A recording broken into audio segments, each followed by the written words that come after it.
the impulse to read is that we want to become a book.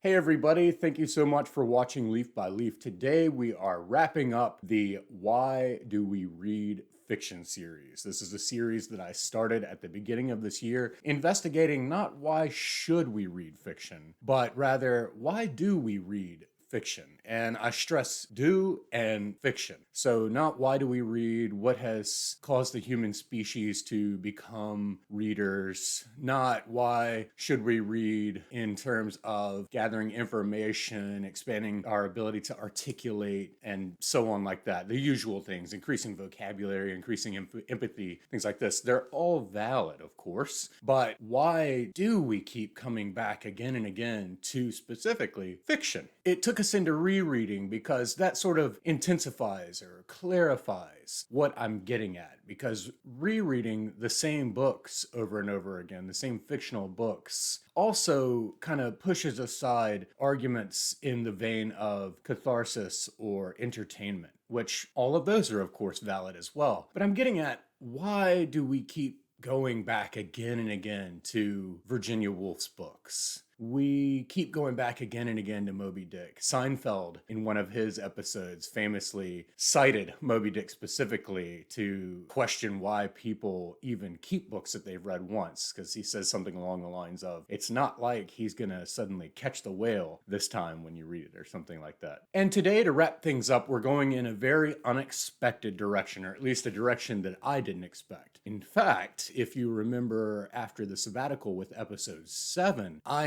intended only to make 12 of these episodes for a nice symmetrical number, 6 before my summer sabbatical and then 6 episodes after. Well, then I came into contact with this collection of essays by author Will Self, and it's called Why Read? Selected Writings from 2001 to 2021. And it includes his series of essays that he did for LitHub, including the title essay, Why Read? I actually expected to do a 12th episode using Alejandro Zambra's Not to Read from Fitzcarraldo editions, because the title was very attractive, Not to Read. And I ended up getting swept away by his voice and his style, his humor, his trenchant and ever playful tone and command of his subject matter, yes, but his ability to stick to his opinions no matter what.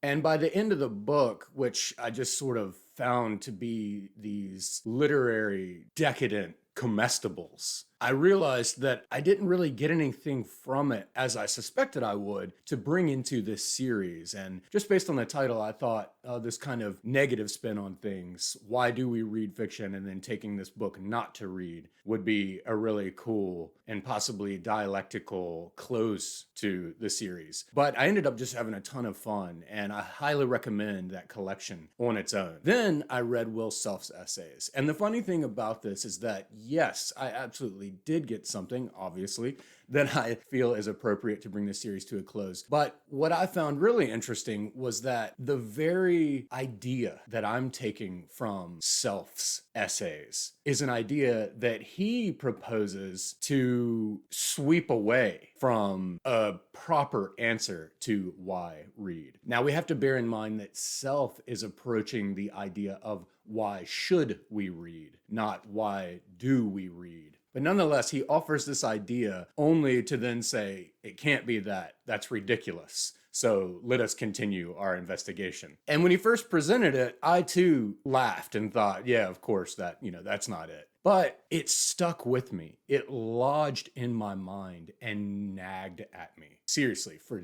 days. And I was actually all prepared to take his positive assertions and bring that into the video and basically end this with a very practical supposition that we have to be able to read and to read well in order to enter the greater conversation. And what Self means by that is that because most of the major ideas in the Western world have been proffered in writing. Therefore, we have to learn to read that writing and read it well to understand what has been said and therefore enter into the conversation. So it's a very pragmatic and practical idea. And I thought, oh, that's great. I'll end it with entering into the conversation. But that idea that he presents and then sweeps away would not leave me alone. And so that's what we're going with. So why do it? Self-questions. Why bury your head in a book? Because let's face it, the experience of solitary reading is qualitatively different from being read to aloud in a group. The former entails a deeper absorption in the text and a more direct engagement with the mind, shaping its language. Immersive private reading leads one into a virtual reality while being told a story with others keeps you in a social one.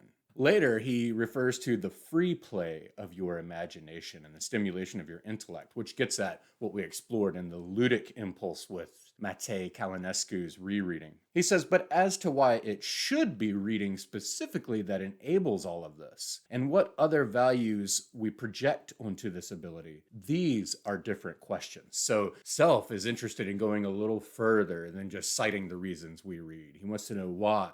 When we ask why we should read, the answer surely cannot be that it's the substrate best suited for cultivating a certain type of human persona, one that sees itself as unitary, maintaining identity through space and time, and capable of accounting for itself in a linear fashion conformable to external correlates. A persona, in other words, like a book.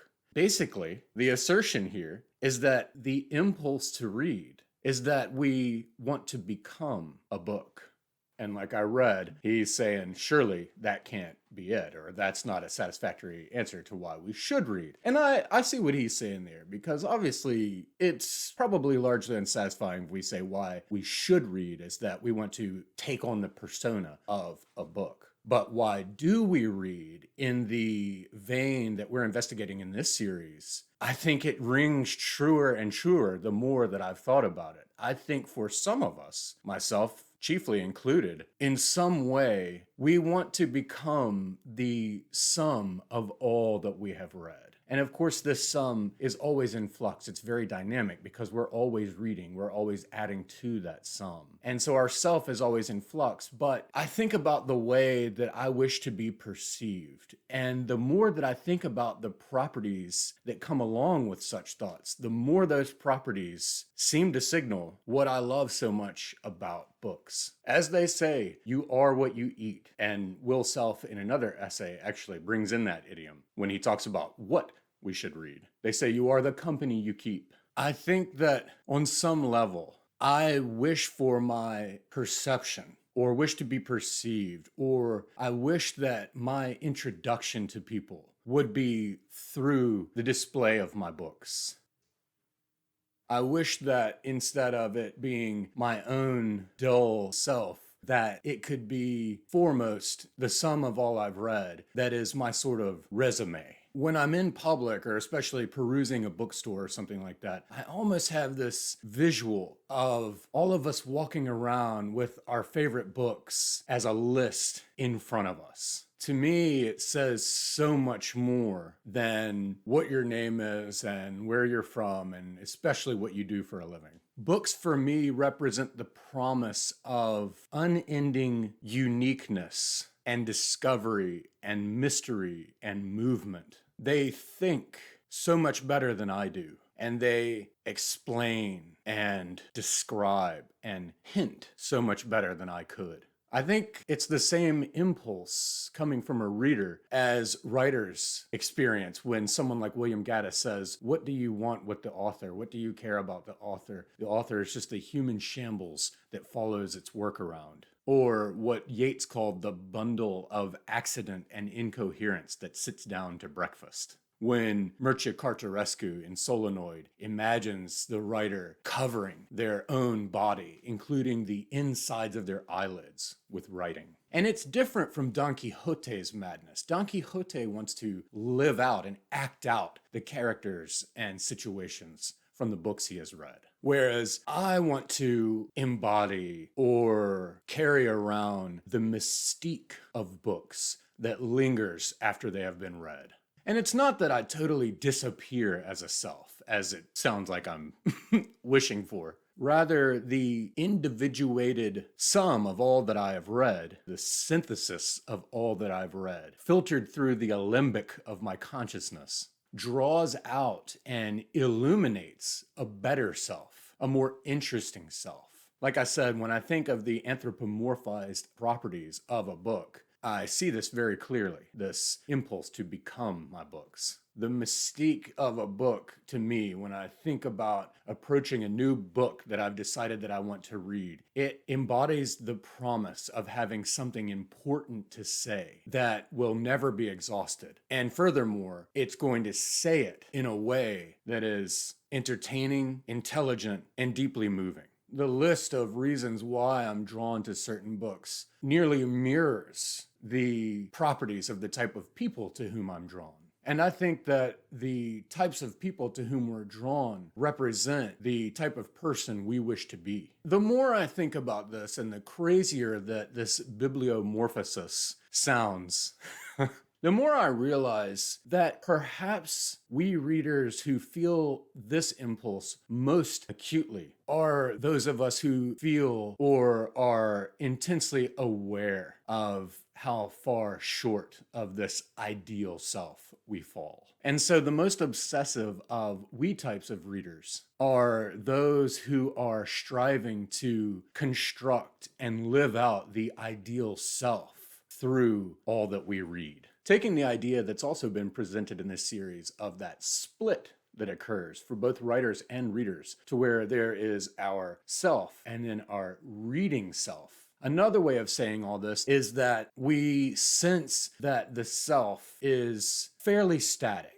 Of course, neuroplasticity has come along and behavioralists and so on and told us quite otherwise. But in a large sense, we're variations on a theme. The theme is pretty much fixed for ourselves throughout our life. People don't really change that much. So we sense that the self in the world is more static, more fixed, but the reading self is much more fluid and dynamic. And this is something we're able to add to augment with all that we read. And then so the total product of our self in the world is the ideal or the reader self and the more fixed self, which I believe work together to produce an overall more satisfying, more pleasurable self and experience. In the end, though, one thing I know is true, and that's that I would much rather talk about the books that I read than about myself. And so perhaps this is all just culminating in the revelation, the epiphany of a major social disorder.